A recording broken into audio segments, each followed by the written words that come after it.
Now let's look at the next topic, multithreading.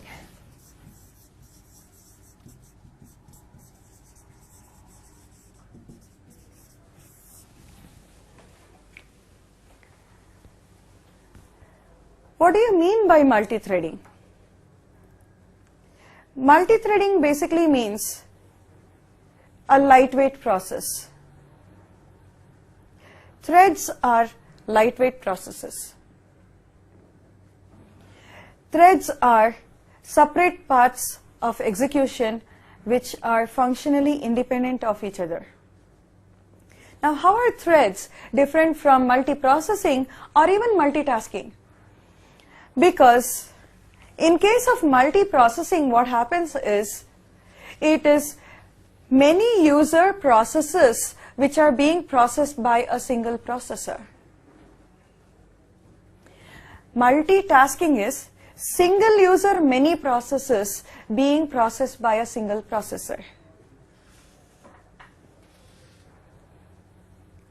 So if you look at, for example, Unix system or novel network systems, you have any commands that you specify goes to, in a Unix system, to the server processor, gets executed there.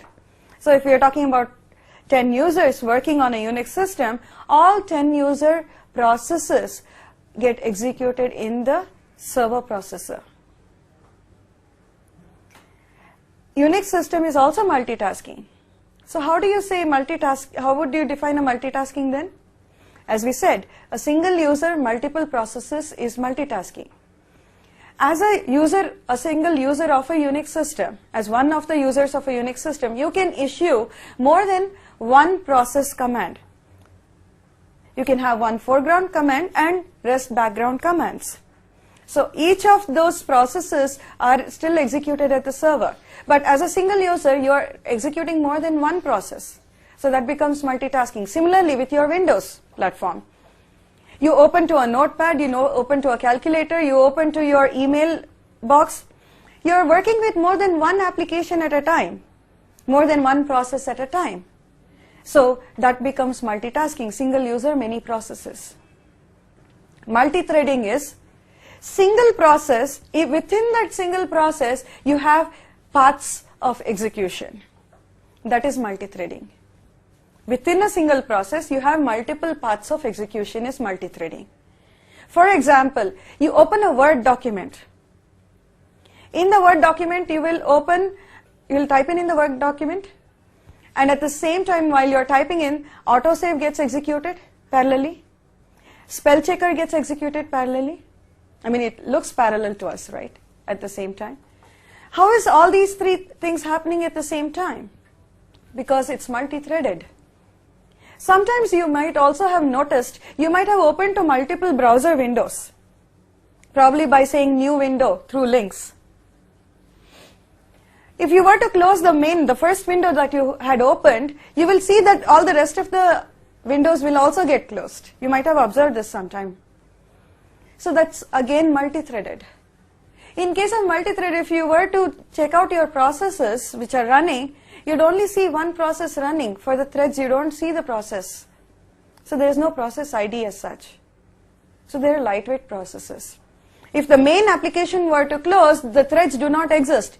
Imagine closing your Word window. Will your document, spell checker and your autosave be running? No. So in case of multiprocessing and multitasking, each process has a process ID. It has its own memory space to work with. In case of multithreading, since it is a single process within which you have multiple paths of execution, for a threaded application, it is all the threads share the same resource that has been allocated for the application. So the same memory space is shared by all the threads in case of a multi-threaded program that has been allocated for the application. That's the difference between multiprocessing, multitasking, and multi-threading. Now threads have their own life cycle, they have their own properties. There are different types of threads that you can create. There are various ways of creating threads. Let's look at all these applications.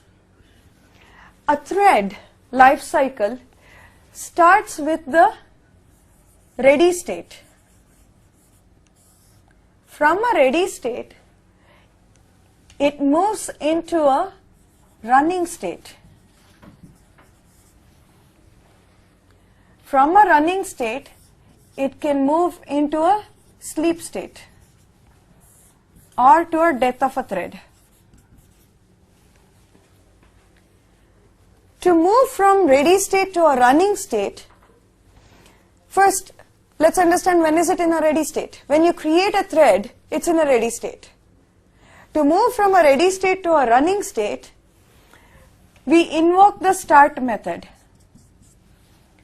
Start method in turn calls for a run method.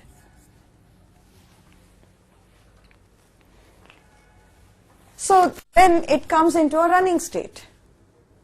From a running state, it can go to a sleep state in 3 different ways, or a wait state, whatever you want to refer it as, in 3 different ways. That is, using sleep method, which takes milliseconds as parameter, using suspend method, or using the wait method. If we use a sleep method to put a thread into a sleep state, the thread will be in a sleep state till the specified number of milliseconds, after which it will automatically come back into a running state. If you call suspend, to bring back from a sleep state to a running state, we need to call resume.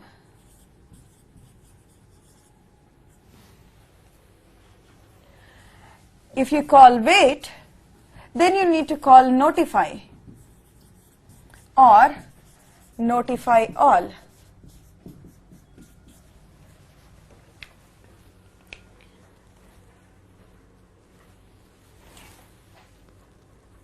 To move from a running state to a death of a thread, you come out of the run method, which the start has invoked, or call stop on the thread. It is the run method where the entire execution of the thread is defined. Or entire functionality of the thread is defined in the run method. So when you come out of the run method, it's the end of the thread. Since JDK 1.2, the stop, suspend, and resume methods have been deprecated. It means to say that you should no longer use these methods. You just get a warning if you were to use it. It's not an error. So you should not be making use of these methods ideally. The reason why these have been deprecated is, imagine your thread is running, one thread is running, another thread calls stop on this thread. You have thread 1, thread 2. Thread 2 calls stop on thread 1 when thread 1 is working with some resource. So it abruptly comes out of execution, leaving the resources which can damage the data or corrupt the data. So if at all you want to come out of execution, come out with the proper conditions. You should not be therefore using a stop method. That's why it's been deprecated. Similarly with suspend, if you invoke on a thread, till resume is called, you're not going to come back. So till then, you're holding the thread state. Okay? So that can end up getting into a loop, in a sense that you will never end your program totally, and other threads could end up waiting. We'll look more into why this is so little later when we discuss about synchronization. You'll understand better with that.